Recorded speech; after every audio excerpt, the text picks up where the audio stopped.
Okay. Visual approach landing in the party warming 3-5. Clear. What we're seeing is a lot of loss to homes and communities under these extreme weather events, like we experienced all across the West on Labor Day. No amount of public lands management or private lands management in the wildlands is going to prevent that from burning. And in many cases, we're seeing it may have exacerbated that condition. And we ideally could see this from the air today or in the future to really get a sense of whether that's the case. Where are we heading and what do you expect to see? Oh, we're heading down to the holiday farm fire that burned along the McKenzie River. And what's burned in that is, I think, 70% private, 65% of that being private industrial forest. We did an investigation in the Douglas Creek Complex fire of 2013 where we were looking at a checkerboard landscape of private industrial and public-owned lands. And what we found was that the private lands did burn more severely. The fuel structure and the structure of those forests being even-age plantations, very uniform fuel beds, increase the severity as well. I can see private industrial forest lands, I believe, or at least clear cuts. And so there's really intensive forest management intermixed with, being close proximity to the H.J. Andrews that has a mix of old growth forests. And this fire clearly aimed to Blue River as a running crown fire.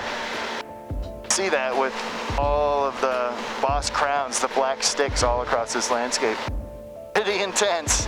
When you're talking about crown-to-crown ignition, the size of the tree is going to largely be irrelevant at that point. It does not do justice from the ground, what I could see. We were standing in Blue River and I could not see that scale. It's really impressive. I see a lot of management and a lot of mortality and a community lost.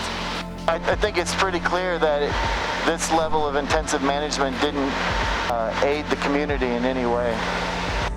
I think about fire risk daily, and this still surprised me. I'm still trying to sort of reformulate how I think about fire risk because of these events. Yeah. The closer a fire ignition is to the proximity of a community, the more likely it is to impact that. Common sense. But that means that, with the proximity of all these managed lands, that they are going to be contributors to fire risk of community. I think it's pretty clear that there's going to be a need to manage home ignition zones. Homes ignite because of ember showers. If that's what's driving the ignition of your homes, then really the receptor side, the home ignition zone as it's referred to, needs to be managed effectively to protect those structures from being lost. And so there's this real significant need for communities to invest in their own protection.